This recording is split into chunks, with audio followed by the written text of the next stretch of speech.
I never thought I'd regret laughing at someone's dreams. Yet here I am, staring at the dented hood of a car I shouldn't even know how to fix, thinking about her, the woman I mocked. Her name is Claire. She's mid-40s, sharp in ways that make everyone else feel like they're standing in the wrong room. Confident, precise, but there's a softness in her eyes that doesn't get enough attention. Like she's quietly daring the world to see her fully, and most people don't have the courage. I met her 3 months ago at the auto shop where I was doing my apprenticeship, a place I thought would feel like home until she walked in. Claire had come in with a car that made the mechanics groan, and somehow, just by standing there, she made the whole garage tense and lean in at once. She didn't raise her voice. She didn't yell or demand. She just explained the problem, slow and deliberate, like she already knew the chaos she was about to unleash. And, secretly, I think she enjoyed it. I laughed at her first suggestion for fixing the engine. Not cruelly, exactly, just naively. I said something like, "That'll never work," and she didn't argue. Instead, she gave me a look that still haunts me. Her eyebrows lifted ever so slightly, a faint smile tugging at one corner of her mouth, like she knew I didn't yet understand her mind. The kind of look that would have embarrassed someone else, but not her. She was calm, measured, almost indulgent. The thing is, I couldn't stop watching her. Not in a creepy way. More like noticing how she moved, the way she traced the edge of the hood with her fingers, how she flipped a wrench without even looking. Every small gesture carried some quiet authority, a rhythm I had no right trying to follow. And then there was the pause. That awkward, almost imperceptible pause when our hands brushed while passing a tool. My pulse jumped and I muttered something about the torque, and she just nodded, not laughing, but letting the moment hang. I hate that I felt it, some small, electric hum that ran through me, starting at my fingers and going all the way up to my ears. A hum I couldn't name, but that I could feel tugging at my chest. She probably didn't even notice. She rarely notices me, not really, not like I want her to. And I knew, even then, that I would replay that moment in my head 1,000 times. Claire doesn't flirt. Not in the obvious, stupid way. She teases the edges of people's insecurities, and she's kind in these careful, precise doses that make you want to deserve it. That day, she handed me a rag for cleaning up the oil spill I'd caused. That simple act, her hand brushing mine for just a second, felt like an apology, a warning, and a challenge all at once. My stomach twisted. I couldn't stop thinking about it, even as I buried myself in work to pretend it didn't happen. By the time she left, I was already counting the hours until she'd return. The engine wasn't even fixed yet, but I wanted it to be perfect. I wanted to be perfect so that she would glance my way again. And the strangest, most infuriating part? I knew that whatever spark I felt, I was probably imagining it. I was just a kid, and she had the kind of life experience that made sparks like mine look like flickers of candlelight in a storm. Still, I couldn't stop thinking about the way her eyes caught the light that morning, the way she paused for a heartbeat before walking away, like she left something unsaid, something meant just for me. I didn't think I'd see her again so soon, but there she was, leaning against the counter with that same calm, almost imperceptible authority that made everyone else defer before she even spoke. Her car was in for a longer fix this time. Some wiring she didn't understand herself, she said with a shrug, and somehow, she had ended up at my workbench, asking me to double-check the replacement parts. She moved slowly, almost deliberately, as if she knew every glance I stole. I noticed the faint dark circles under her eyes, the way her fingers tapped restlessly against her phone. Something was off, a shadow of fatigue that her usual composed exterior couldn't fully hide. She tried to smile when I offered to help, but it was a quick flash, gone before I could even let myself linger on it. I worked quietly, careful not to make too much noise, trying not to betray how closely I was watching her. The curve of her jaw as she chewed a nail absent-mindedly. The small tremble in her hand when she picked up a screwdriver. A laugh, soft and forced, at some offhand joke I made about the wires. Every detail, every imperfection, felt like it belonged to me alone, though I knew it didn't. At one point, she paused and rubbed her temple, eyes closing for a heartbeat. She let out a sigh, low and almost inaudible, that made me stop mid-motion. I didn't know if she wanted comfort or just didn't want anyone to notice. I said nothing, but my hands hovered over the tools, ready to hand her what she needed, ready to make things easier for her. She glanced at me briefly, something unreadable flickering across her face before she returned to her work. That look, half-guarded, half-resigned, made my chest tighten. She moved around the bench in a careful rhythm, as though every step was measured to avoid too much contact, too much closeness. And yet, despite all her caution, there were these moments, an almost imperceptible brush of her shoulder past mine, a quick glance that lingered just long enough for me to feel it, that carried an energy I couldn't name. Forbidden, maybe, or just impossible. I didn't dare think too much about it, but my heart refused to follow that rule. When she reached for a bolt I was holding, our fingers touched for a split second. I didn't pull away. She didn't either, not right away. Her gaze flicked down, then back up at me, eyes narrowing slightly, as if testing the boundary between caution and curiosity. She said nothing, but her lips quivered ever so slightly, a tremor of some unspoken thought. My chest constricted. Something in that tiny moment, a shared breath, the ghost of a touch, told me that underneath the controlled exterior, she felt something. Or at least, that she might, if she let herself. I cleared my throat, half dreading the silence, half hoping it would stretch just a little longer. She picked up the wrench again, and the weight of it seemed heavier than necessary, like the day had already pulled too much from her. I wanted to say something, to ease the tension, but the words died on my tongue. Instead, I just handed her the bolt, our fingers brushing once more. And for a heartbeat, the world narrowed down to that fleeting touch, the faint tremor in her hand, and the quiet electricity that hummed between us. I couldn't stop thinking about it, couldn't stop feeling it, even as she moved away again, returning to her careful distance. That pause, the one that held everything unsaid, lingered far longer than it should have, and I knew I'd replay it in my head for days. The garage was quiet that evening, the kind of quiet that only comes when everyone else has gone home and the fluorescent lights hum low enough that you can almost hear your own thoughts. Rain tapped against the windows in uneven bursts, a storm rolling through without warning. Claire had stayed late, insisting she wanted to see the progress herself. I didn't argue. Something about the way she said it, clipped but not cold, made it impossible to leave her side. We crouched over the engine together, our knees brushing under the hood. I caught a faint whiff of her perfume, something earthy, understated, and my chest tightened in a way I couldn't name. She leaned just slightly closer, eyes scanning the wires, and I almost let my hand linger too long near hers. Almost. But I drew it back, reminding myself that any misstep could shatter this fragile rhythm we had. Did you ever actually want to fix something like this? I asked, my voice low, almost conversational. My hands didn't stop moving, but I was watching her carefully. She hesitated, fingers tightening on a spanner. A pause stretched between us, thick enough to hold unspoken truths. I used to, she said finally, eyes flicking up to mine, just for a second. When I was younger. Before. Her words trailed, unfinished. Something in her jaw tightened. She looked tired in a way that made my stomach twist. I wanted to say more, wanted to tell her that she didn't have to explain, that I'd understand anyway, but I swallowed it down. Emotional restraint was the only thing keeping me from saying the wrong thing, from ruining the fragile electricity of this moment.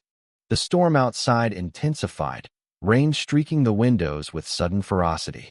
Lightning lit the garage in stark white flashes, shadows dancing across her face, highlighting the curve of her cheek, the tension in her shoulders. I was aware of every micro-movement, the way she breathed through her nose, the faint tremor in her fingers, the almost imperceptible pause when our arms brushed again. Then, her phone buzzed. She glanced at it and froze. An unfamiliar number, quick glance, her expression tightening just slightly. I didn't ask, didn't comment.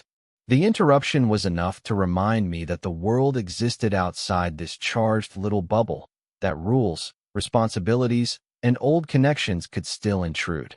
She set the phone down without answering. The faint sigh that escaped her lips was almost reluctant, like she didn't want to break the moment we had found together.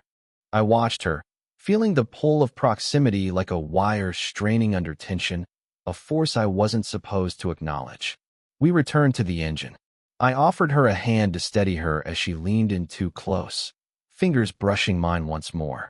The brush lasted a heartbeat too long, long enough for my heart to pound and for something dangerous to ignite, and long enough for me to realize we were teetering on the edge of something neither of us could admit.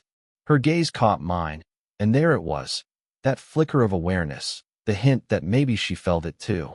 But the moment shattered the instant she stepped back, wrench clinking against the metal, distancing herself as if afraid she'd crossed a line she didn't want to cross.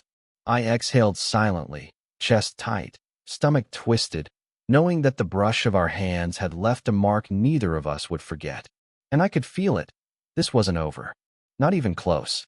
The shop smelled of oil and wet concrete, the storm outside softening to a dull drizzle. I was wiping down a wrench, deliberately avoiding looking at her, even though I could feel her presence behind me like heat.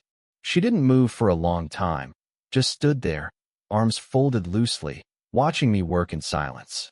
That silence, heavy and patient, was louder than anything either of us had said before. Finally, she spoke, her voice low and hesitant. "Do you ever wonder why we're doing this?" I froze mid-wipe. "Doing what?" I asked, though I already knew. "This," she said, gesturing vaguely between us, the space crowded with unsaid things, with sparks that refused to be named. This pretending that none of this matters. That it's just work. That a glance, a touch, a hand brushing, none of it counts. Her fingers grazed the edge of the counter, and for a heartbeat, I imagined it grazing mine. I swallowed, trying to keep my voice steady. "I don't know," I admitted, because the truth was, I couldn't stop thinking about her. About every hesitation, every micro-gesture that had left me twisted inside. About the way she looked when she thought no one was noticing. About how tired she seemed, carrying everything on her own, and how I wanted, impossibly, to be the one who noticed. She let out a quiet laugh, almost humorless, almost bitter. "You're too young to understand some things." I wanted to argue. I wanted to tell her that age didn't matter, that I noticed anyway. But I didn't. I could only watch her, the faint line of tension in her jaw, the tremor in her hands as she tucked a loose strand of hair behind her ear. Vulnerable, for the first time that I had truly seen. And that vulnerability shook me more than any storm outside ever could. We moved around each other cautiously, no longer pretending that our proximity was neutral. I handed her a tool, our fingers brushing ever so slightly, and I thought I'd stop breathing for a second. She didn't step back this time, didn't flinch. She just kept her eyes on mine, like she was searching for something she wasn't sure existed. "What are we doing?" she asked again, softer now, almost whispering. And this time, I couldn't hide the truth.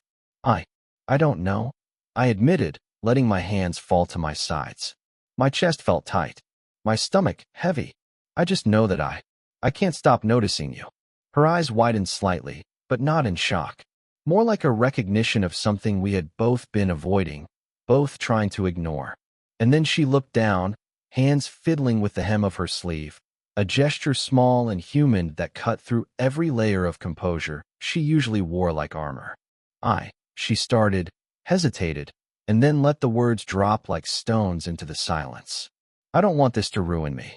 But I think I've already let it." That line hung between us, devastating and fragile. I could feel it settle in my chest, pressing against me. She turned away just slightly, as if trying to hold herself together, but the vulnerability didn't leave. It wasn't hidden, it was raw, and it was terrifying. I didn't move. I couldn't. The storm outside had quieted, but inside the shop, the air felt charged, like the calm after lightning that had struck too close. I knew then that everything had changed. Nothing could ever go back to pretending this was just work. Not after that. And as I watched her breathe, a faint tremor in her shoulders, I realized something I wasn't ready to say out loud. She had already broken me a little, and I couldn't stop thinking about it. I found her in the corner of the shop the next morning, curled slightly over a cup of coffee that had gone cold. The rain had stopped, leaving the windows streaked with silver, and for a moment, she looked smaller than usual, like the weight of everything she carried had pressed her down overnight. She didn't look up when I approached. I leaned against the bench, trying to seem casual, though my heart thudded against my ribs. "You okay?" I asked. The words sounded softer than I intended, but I couldn't help it. She glanced at me briefly, eyes not quite meeting mine, and then shifted, pulling something out of her bag, a folded photograph, edges worn and faded. She held it carefully, almost reverently, like it could shatter if handled roughly. "This," she started, voice quiet, hesitant. "This is why I'm cautious. About everything.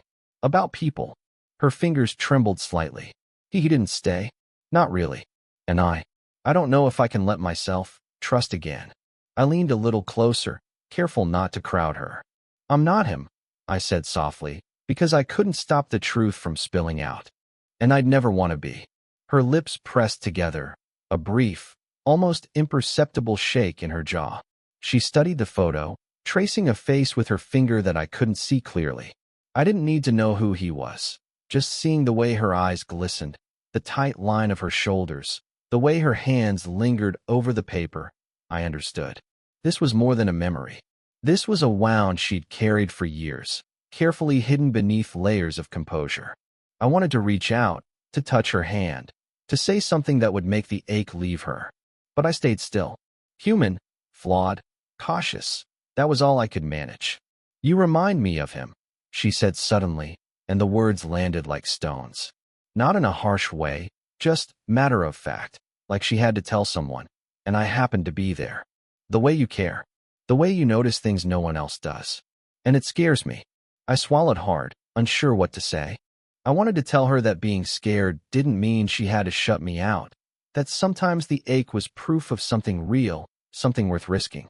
But the words tangled in my throat, heavy with caution and desire both. She folded the photograph carefully, setting it beside her coffee cup. Her eyes lifted, finally meeting mine, and there it was again, that unspoken energy, something dangerous and fragile at once. A spark that shouldn't exist, maybe, but did anyway. Don't get too close," she said, voice soft, almost a whisper. And in that whisper, I felt everything. Fear, hesitation, longing, and the faintest glimmer of hope that she wanted me closer, even if she couldn't admit it. I nodded, heart tight, chest heavy. I didn't move. I didn't reach out. But as I watched her fold herself slightly smaller in her chair, I knew something had shifted, something I couldn't put into words, but that would follow me everywhere.